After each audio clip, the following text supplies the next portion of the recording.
Hey, and welcome back to the Disney Plus Everyday Challenge.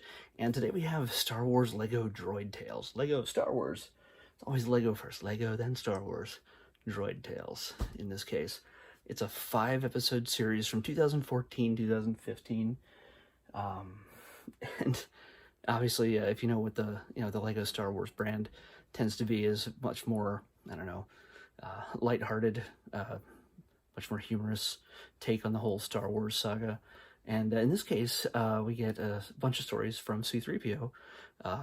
Anthony Daniels, by the way, is the star of this series. So if you ever wondered why Anthony Daniels never had a series of his own as C-3PO or maybe another character, I don't know.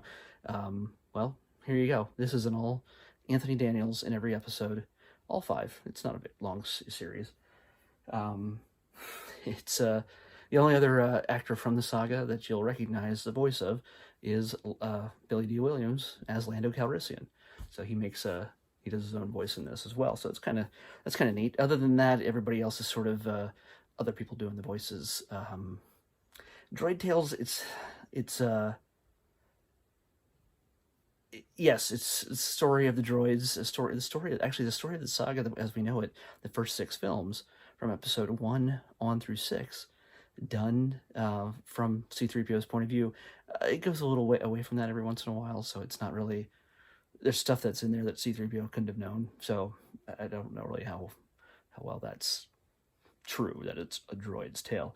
But basically everybody repeatedly finds C-3PO and says, hey, tell us some stories. And they all sit down and listen to his stories enraptured, except when he talks about the Federation treaties and taxation of trade routes.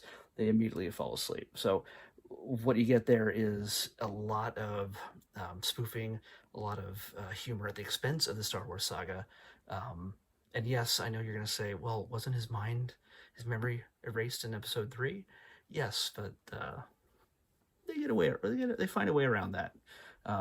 Long before we ever had to deal with the happenings in The Rise of Skywalker, which I won't mention. But yeah,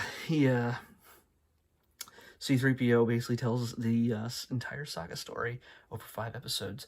The first, and by the way, the episodes are 23 minutes each, so it's not long. Total, it's maybe an hour. I'm doing the math. It's 115 minutes, so an hour and 45 minutes. Hour and 55 minutes? I don't know. My brain is not working today. So either way, it's less than the length of a movie, but you get the entire saga. Imagine what it would be like to watch episode 1 in a very minimal state. And yes, Jar Jar appears in it, but he's immediately blown up.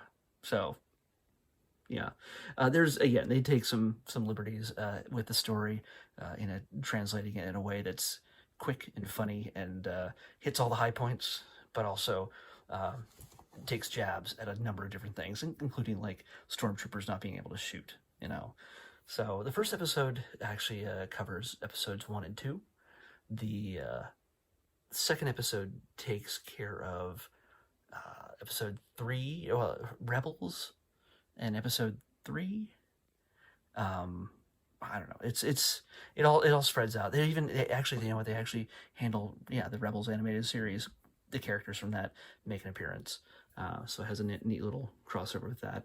Of course, they touched on the Clone Wars because of episode 2, and then they hit the original saga full force. And if you've never, if you've watched the original saga over and over again like I have, this is a whole new way of looking at it, and it's really, really fun.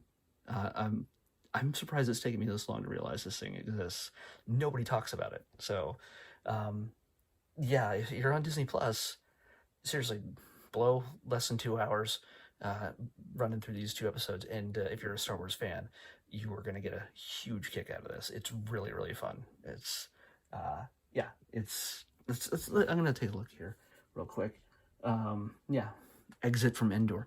This first story takes place with C-3PO telling a story right after the Battle of Endor, and just everybody wanting to find out where Anakin Skywalker and everybody else came from. And yeah, it takes it from there. Also, yeah, it takes. There's also a storyline that follows through the entire 5 episodes that involves R2 being taken away by a mysterious villain, and C-3PO hunting him across the galaxy with the help of Admiral Akbar, among others, to hunt him down and figure out the mystery of who took him.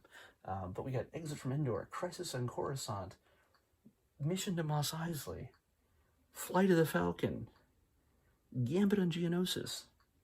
Yeah. So, yeah, there's a. I don't want to give away too much there, but yeah, it's there's some fun bits throughout. So yeah, if you're wanting for some new Star Wars stuff, especially after you've seen Rise of Skywalker and you've watched all the other saga films over and over again, this is a little something different. Absolutely don't take it too seriously, because it's not canon, but it pretty much plays with canon pretty well. It's all the things you remember from just done in a different way. The Lego humor way, which is iconic in its own right. So especially if you play the games and just enjoy those things. So yeah, it's definitely meant for kids and adults, because there's some jokes in here that the kids will never get. But there's lots of good physical humor that, of course, everybody can enjoy. So yeah, that honestly, this is one of the my most favorite surprises I've found while doing this series. So I'm really happy with this. So take the time, watch Droid Tales the next chance you get. All right, we're gonna generate a new episode. 539. 539. 539. Oh wow, it's really close to a bunch of others we cleared away. The 530s, we've wiped away most of those. But we got 539 is another show I've not watched before, Tailspin. But I know a lot of you, more than likely, if you're a big Disney fan, you've seen this plenty of times. So, Tailspin, the classic animated series. We'll watch a few episodes from that and meet back tomorrow. See you then.